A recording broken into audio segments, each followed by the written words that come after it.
Қазір қазақтың жағдайы жақсы ғой, байқап жатсыздар ма? Сахнада өнер көрсетеміз, концертке келіп демалып отырамыз, қазақтың жағдайы жақсы. Біздің қазақ тарихта өте қиыншылықты көп көрген халықпыз ғой, оның басында бүгінгі күнімізге шүкір деу керек. Солай ма? Аллаға мың да шүкір. Қазақтың жағдайы жақсы. Арамызда бай адамдар көбейіп жатыр ғой, байқайсыздар ма? Қазір кез келген әулетте бір бай адамдар бар ғой. Бірақ сол байлардың өмірі настроениялары жоқ қой. Бір емін-еркін жарқырап күліп жүрген байды көрмейсің ғой, тістері бүтін болса да. Біз кедей байқыз тісіміз жоқ болса да күлеміз ғой енді. Тура алдыңда тісің жоқ қой, күлмеші десе одан бетер күлесің ғой. Байлар өмірі уайыммен жүреді. Олардың уайымы не дейсіздер ғой? Айтайын, ақшамды қайда тығам, кім ұрлап кетеді екен деген уайыммен жүреді. Бірақ олардың ақшасын ешкім ұрламайды негізі. Просто айналасындағы кедей туысқандарды оларды ақымақ қылады да, кедей туысқандарды. Мен сияқты, сіздер сияқтылар. Бір байдың машинасын ұрлап кетіпті, угон жасап. Өлді, бір $100,000 тұратын машина ғой енді. Бай бейшара шығындап жүр дейді. Жанын қоярға жер таппай өзі алып, бай болған сайын пейіл тарыла береді ғой. Милицияға береді таппайды, гаиге береді таппайды, бандиттерге айтады, олар да таппайды. Өмірден түңіледі ғой бай-байғыз. Сөйтсе ауылдан жеңгесі звондайды дейді. Қайным, сенің машинаңды кім ұрлағанын мен білемін деп. Ойбай жешін кім десе, бір $3,000 кредитім бар еді, соны жауап бересінші, айтайын деп. Жауап берем жеше, айтыңыз десе, сен бірінші жауап берші, сосын айтам дейді ғой. Жыланың аяғын ұрған жеңгелер ме, олай шын. Бопты деп бай ұшып отырып банкке келіп $3,000 кредитті жабайын десе, кредиттің пениясы өсіп $6,000 болып өткен екен. Жеңгесі $6,000. Сонымен бопты деп кредитті жауып, ұшып кеп жеңгесіне звондайды, жеше, кредитіңізді жаптым. Ал енді машинамды кім ұрлады айтыңыз десе, жеңгесі айтады дейді. Кім? Атаңа нәлет ұрылар деп.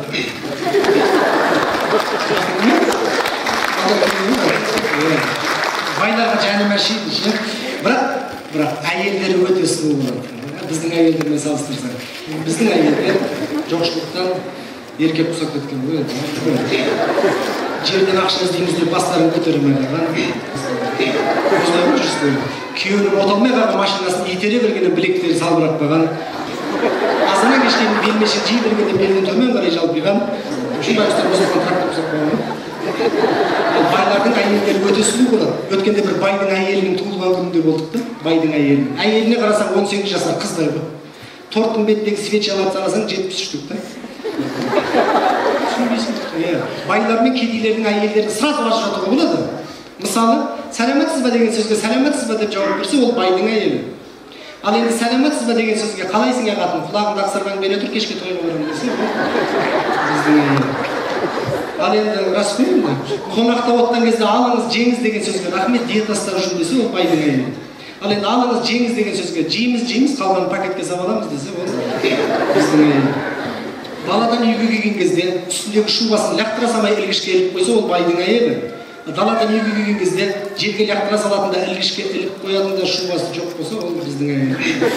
Күйеуінің туысқандары қыдырып келгенде, күйеуіне жаным мен фитнес-клубқа кеттім деп кетіп қалса, ол байдың әйелі. Күйеуінің туысқандары қыдырып келгенде, тоқаштың майына қолын күйдіріп алып, аузы көпіргенше өсек айтып, кухнямыз алдың ортасында жүгіріп жүрсе, ол біздің әйелі ғой. Жалпы байлар мен кедейлердің арасында айырмашылық өте көп. Бірақ бір нәрсе ғана өзгермейді екен ғой. Ол өмірге келуіміз бен өмірден қайтуымыз керек. Бұл өмірге рас қой. Бұл өмірде жалған деп аталарымыз бекер айтпаған. Ақшаға атақ сатып алуы мүмкін, бірақ абырой сатып ала алмайсың.